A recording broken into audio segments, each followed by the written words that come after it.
Hi friends, Nita की रसोई में आपका स्वागत है। मैं आज आपके लिए हमारी ट्रेडिशनल स्वीट डिश कुसुम लेकर आई हूँ। बहुत ही बढ़िया लगती है। चलिए इसे देखते हैं कैसे बनाया जाता है। हम ये कप से 2 कप चने की दाल ले लेंगे।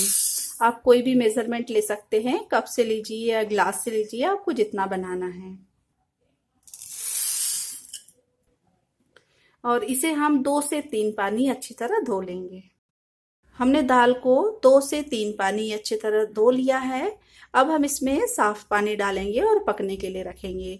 कुकर में पकाना है। आप चने की दाल की जगह आधी चने की दाल और आधी अरहर की दाल भी ले सकते हैं, लेकिन चने की दाल की पूरन पोड़ी या कुसुम बनाई ये बहुत ही टेस्टी लगते हैं, इसीलिए मैंने चने की दाल लिया है। चलिए अब हम इसे कुकर में पका लेंगे।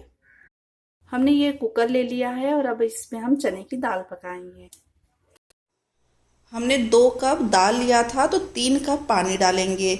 बहुत ही परफेक्ट मेज़रमेंट है, आप इसी तरह से डालिए तो बहुत ही बढ़िया दाल पककर तैयार होती है।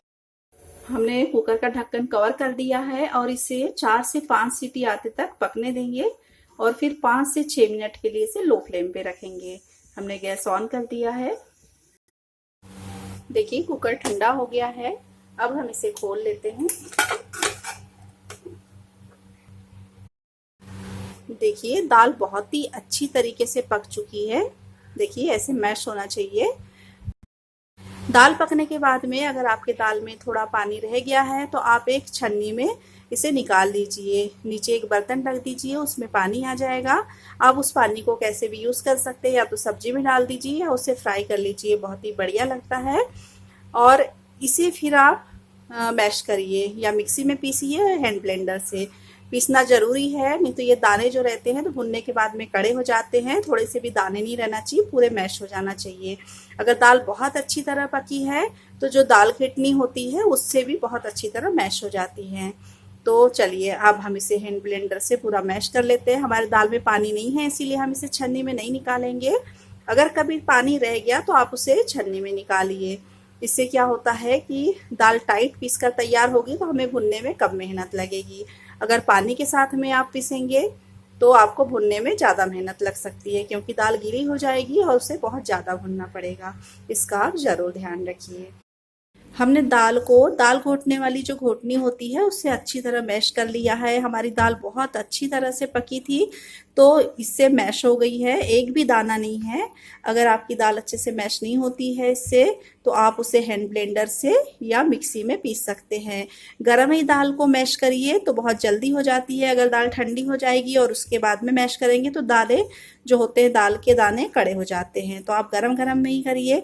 अगर आपको मिक्सी में पीसना है तो थोड़ा ठंडा हो जाने दीजिए फिर मिक्सी में पीसिए। वैसे हैंड ब्लेंडर से गरम में ही पीसिए बहुत अच्छी तरह से। बस 1-2 राउंड चलाइए तो मैश हो जाती है। देखिए हमारी दाल बहुत अच्छी तरह से पकी थी। तो ये जो घोटनी होती है, दाल घोटनी, उसी से ही अच्छी तरह मैश हो गई है।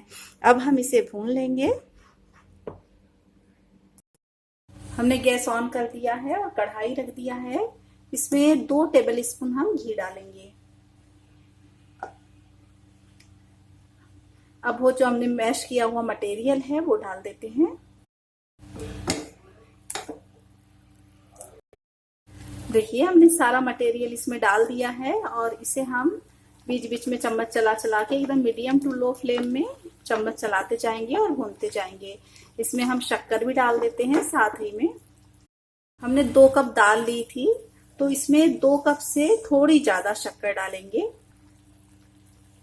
देखिए 2 कप डाल दिया। और अगर आप वैसे बराबरी से ही शक्कर डालते हैं, लेकिन हम इसके ऊपर पाता लगाएंगे, जैसे पूरन पोड़ी का भी यही मटेरियल हम तैयार करते हैं, तो थोड़ा सा मीठा रखते हैं, क्योंकि उसके ऊपर आटे की लेयर होती है, इसीलिए थोड़ा सा मीठा रखते हैं ये जो पूरन तैयार करते हैं ये।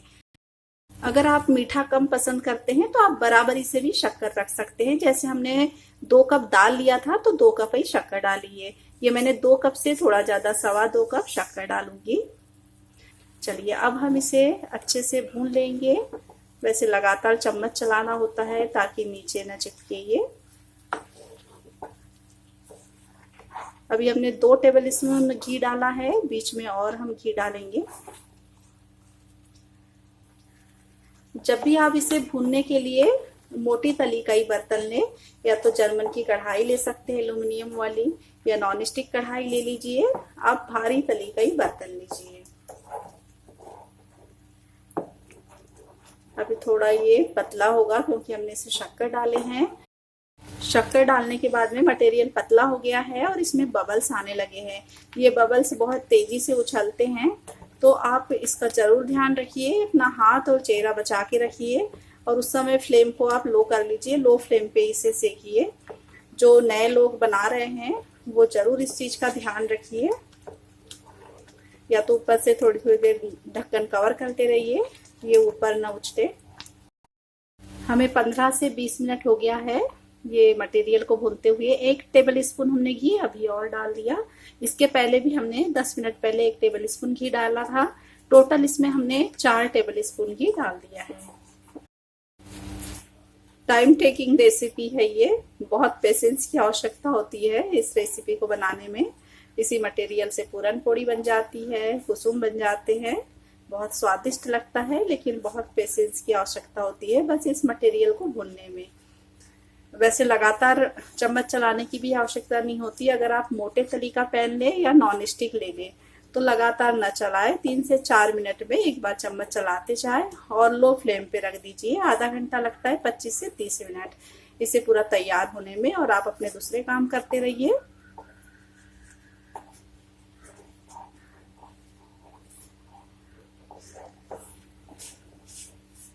जो किनारे लगता है उसे भी निकालते जाइए साथों साथ। हमें भूनते हुए लगभग 25 से 30 मिनट हो गया है। लो टू मीडियम फ्लेम पे भूना है और हमने इसमें 2 टेबल स्पून घी और डाल दिया था। टोटल इसमें हमने 6 टेबल स्पून घी डाला है, आधा से पौन कटोरी। और देखिए बहुत अच्छी तरह भूनकर तैयार हो गया है। मटेरियल भी कढ़ाई छोड़ रहा है, इसका मतलब कि मटेरियल रेडी हो गया है भूनकर। अब हम फ्लेम बंद कर देते हैं और अब हम इसे ठंडा होने देंगे। इसमें हम इलायची पाउडर और सौंठ पाउडर डाल देते हैं। 1 टीस्पून इलायची पाउडर और ये हमने 1.5 टीस्पून सौंठ पाउडर है। अच्छी तरह हम सौंठ पाउडर और इलायची पाउडर को मिक्स कर लेते हैं। इलायची पाउडर और सौंठ पाउडर को हमने अच्छी तरह मिक्स कर लिया है। इलायची पाउडर सौंठ पाउडर डालने से बहुत ही अच्छा टेस्ट आता है, इसे आप जरूर डालें। हो सके तो इसमें आप नटमेग पाउडर भी डाल सकते हैं, सिनेमन पाउडर भी डाल सकते हैं, अगर जैसा आपका टेस्ट है उस हिसाब से।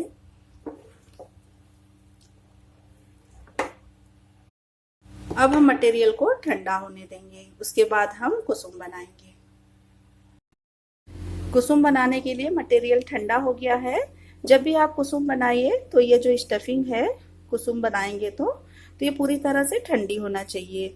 चलिए अब हम इसके बॉल बना लेते हैं और बैटर तैयार कर लेंगे कुसुम बनाने के लिए। देखिए इतने साइज के हमें बॉल तैयार करना है। बाकी के मटेरियल क्या हम पूरन पोड़ी बना सकते हैं या कुसुम बना लीजिए, आपको जब खाना है गरम गरम बना के खाइए। हमने 8 से 10 गोले बनाकर तैयार कर लिए हैं। चलिए अब बैटर बनाते हैं। 1 कप हमने गेहूं का आटा ले लिया है, इससे हम बैटर तैयार करेंगे। इसमें हम आधा टीस्पून नमक डाल देते हैं और 2 टीस्पून हम इसमें घी डालेंगे। देसी घी का मोयन लगाना है, बस ज़्यादा नहीं, 2 टीस्पून डालेंगे। और 2 पिंच हमने सोडा लिया है, खाने का सोडा, ये डाल देंगे। ज़्यादा नहीं डालना है, बस हमने 2 पिंच लिया है। अब पानी की सहायता से बैटर तैयार करेंगे। थोड़ा थोड़ा करके पानी डालेंगे, गाढ़ा घोल तैयार करना है। एक अच्छा सा स्मूथ बैटर तैयार करना है। देखिए इतनी कंसिस्टेंसी रहना चाहिए जैसे हम आलू बंडे के लिए रखते हैं, बस उसी तरह से कि अच्छे से जो मटेरियल है लपेटा जाए। पतला नहीं करना है, बस इतना ही हमें गाढ़ा रखना है। इसमें हमें 1.5 कप पानी लगा है। चलिए अब हम इसे कुसुम बनाते हैं। हमने कढ़ाई में घी गर्म होने के लिए रख लिया है, इसे हम डीप फ्राई करेंगे। घी या तेल कुछ में भी कर सकते हैं। जब घी अच्छी तरह से गर्म हो जाएगा तब हम इस पे डालेंगे। थोड़ा सा बैटर हम डालकर चेक कर लेते हैं। घी गर्म हो चुका है, इसे हम निकाल लेंगे। एक हमने गोला लिया और ये बैटर में डाल देंगे और इसको हम अच्छी तरह कोट कर लेंगे। देखिए इस तरह से, और एक एक करके हम तेल में डालते जाएंगे।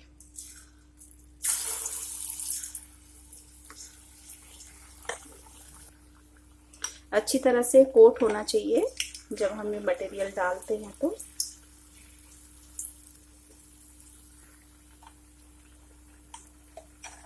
जितना स्पेस है हम उतने डाल देंगे, बस जैसे आलू बुंडा डालते हैं बस उसी तरह से डालना है। अब हम इसे पलट लेते हैं।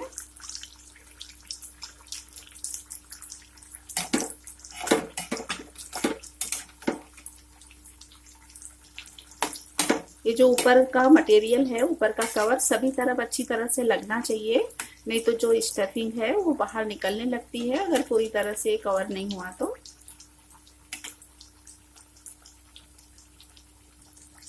हमने इसे 4 से 5 minute low to medium flame पे तल लिया है। अब हम इसे निकाल लेंगे। ये बन चुके हैं। एक हमने टिश्यू पेपर ले लिया है और उस पे ये निकाल लेंगे ताकि इसका एक्स्ट्रा घी निकल जाए। देखिए इसी तरह हम जितने हमें चाहिए है कुसुम उतने हम तलकर तैयार कर लेंगे। गरम गरम ही खाइए, बहुत ही अच्छे लगते हैं। देखिए हमारी ट्रेडिशनल स्वीट डिश बनकर तैयार हो गई है। इसे घी में डुबोकर खाते हैं। इसे हमने घी के साथ भी सर्व किया है। अब तो इतने ज़्यादा हेल्थ कॉन्शियस हो गए हैं कि घी खाना पसंद नहीं करते हैं। पहले के लोग मेहनत भी उतनी ज़्यादा करते थे तो उन्हें घी डाइजेस्ट हो जाता था, बहुत ज़्यादा घी खाते थे। सभी पकवान पे घी डाल के खाते थे, घी में डुबोकर। अभी तो घी खाना पसंद नहीं करते हैं। आप जैसा खाना है वैसे खाइए, बहुत ही स्वादिष्ट लगती है। आप बगैर घी के भी इसे खाइए। तो इसी तरह आप कुसुम बनाइए और मेरे चैनल को ज़रूर सब्सक्राइब कीजिए, लाइक कीजिए, ज़्यादा से ज़्यादा शेयर कीजिए। धन्यवाद।